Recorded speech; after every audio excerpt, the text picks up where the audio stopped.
नमस्कार. आजच्या व्हिडिओमध्ये मी तुम्हाला होलाष्टक म्हणजे काय, होळीच्या 8 दिवस आधी कोणत्या गोष्टी करू नये, होलाष्टक कधीपासून सुरू होणार आहे, याबद्दलची सर्व माहिती सांगणार आहे. पण त्याआधी तुम्ही चॅनलवरती नवीन असाल तर चॅनलला लाईक करा आणि सबस्क्राईब देखील करा. कमेंटमध्ये श्री स्वामी समर्थ लिहायला विसरू नका.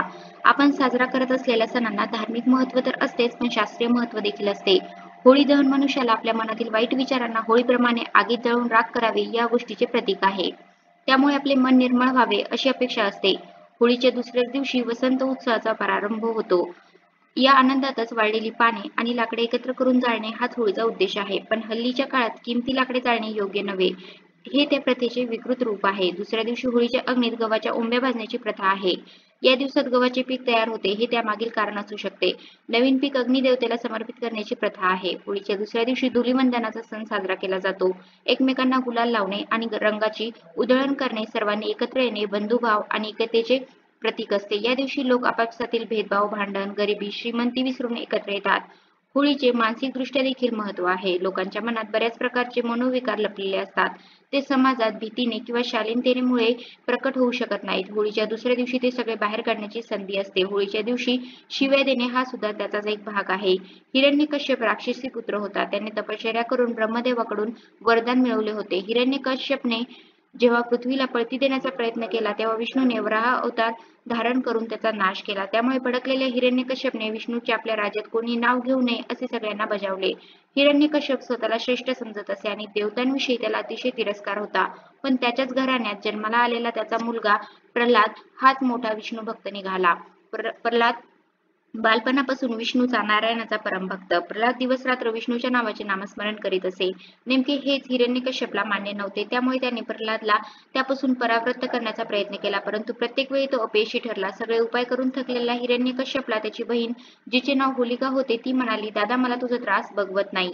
मला अग्निदेवाकडून असं वरदान आहे की मला आग जाळू शकत नाही. मी प्रल्हादला अग्नीत घेऊन बसते. मला वरदान असल्यामुळे मी जळणार नाही, पण तो जळून खाक होईल. हे ऐकून हिरण्यकश्यपने गावातल्या वाळलेल्या काट्याने मोठी पिढी तयार केली. त्यात होलिका प्रल्हादला घेऊन बसली व शिपायाने आग लावली. होलिका आपल्याच वरदानाच्या धुंदीत होती, परंतु प्रल्हादच्या भक्ती साधनेमुळे उलटेच घडले. होलिकेचे अंग जळू लागले.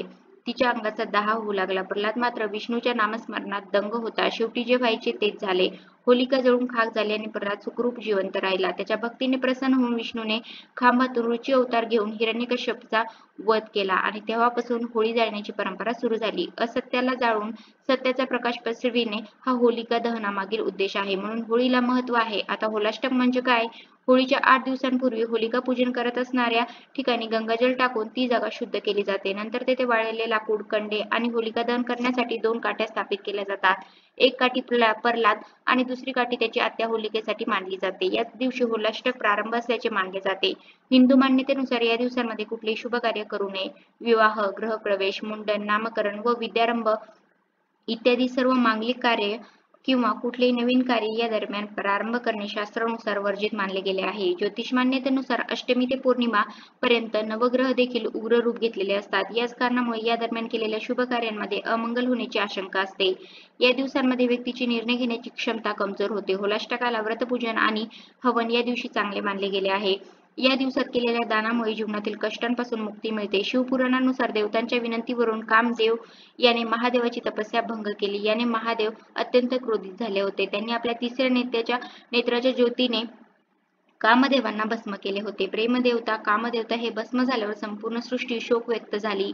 आपल्या पतीला पुनर्जीवित करण्यासाठी रतीने इतर देवी देवतांसह महादेवाला प्रार्थना केली. प्रसन्न होऊन शंकराने कामदेवांना पुनर्जीवनाचा आशीर्वाद दिला. फाल्गुन शुक्ल अष्टमीला कामदेव भस्म झाले आणि 8 दिवसानंतर महादेवाकडून रतीला त्यांच्या पुनर्जीवनाचा आशीर्वाद प्राप्त झाला. ही देखील मान्यता आहे की फक्त प्रल्हादच्या आनंद नारायण भक्तीने कुद्र होऊन हिरण्यकश्यपने होळीच्या 8 दिवसापासूनच प्रल्हादला अनेक प्रकारे जगन कष्ट दिले होते. तेव्हापासून भक्तीवर प्रहार केल्यामुळे हे 8 दिवस हिंदू धर्मात अशुभ मानले गेले आहेत. ग्रहांचा अशुभ प्रभाव हा या 8 दिवसात जास्त असतो. या दिवसांमध्ये मन अशांत राहते, अडचणी, समस्या निर्माण होतात.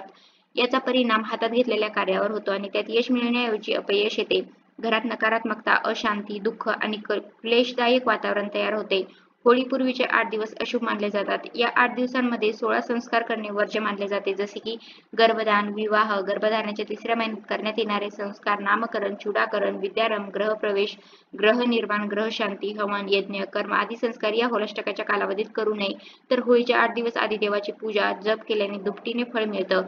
त्यामुळे या दिवसात जितकं शक्य होईल तितकं देवाचं नामस्मरण करावं. मेहनत करूनही यश मिळत नसेल आणि डोक्यावर कर्जाचा डोंगर उभा राहिला असेल तर या दिवसात देवी लक्ष्मीचं श्रीसूक्त आणि ऋणमोचन मंगल स्तोत्राचं पठण कराल. यामुळे देवी लक्ष्मीची कृपा प्राप्त होईल आणि कर्जाचा भार देखील कमी होतो.